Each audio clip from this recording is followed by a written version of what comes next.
మిత్రులందరికీ నమస్కారం. Open ప్లాట్స్‌పై investment అనగానే చాలామంది నాతో చెప్తూ ఉంటారు. మాకు బాగా తెలిసిన వారని, నమ్మకస్తులని, కొంతమంది మా అబ్బాయి ఫ్రెండ్స్ అని, మా కూతురు క్లాస్‌మేట్ వాళ్ళ ఫాదర్ అని నమ్మకంతో ఒక ప్లాట్ కొనడం జరిగింది. కానీ ఇప్పుడు మా పిల్లల చదువుల కోసం, మా పిల్లల పెళ్ళిళ్ళ కోసం, మా కుటుంబ అవసరాల నిమిత్తం రీసేల్ చేద్దామని చూస్తే ఏమాత్రం పెరగలేదని, ఎంత వెతికినా జాడ తెలియటం లేదని, కొనడానికి ఎవరు ముందుకు రావటం లేదని చెప్తూ ఉంటారు. ప్రతి ఒక్కరూ గమనించవలసిన విషయం ఒక్కటే.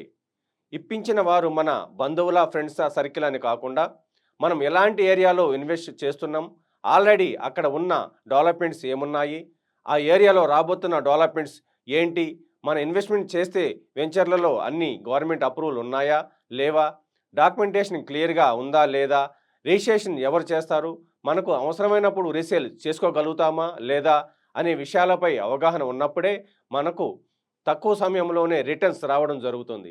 రీసేల్ అనేది ఈజీగా చేసుకోగలుగుతాం. మీరు ఇన్వెస్ట్ చేయడానికి సిద్ధంగా ఉన్నారా? ఇలాంటి విషయాలన్నిటి క్లుప్తంగా వివరించడానికి నేను మీకు సహాయం చేస్తాను. ఈ స్క్రీన్‌పై కనిపిస్తున్న నెంబర్‌కు కాల్ చేయండి.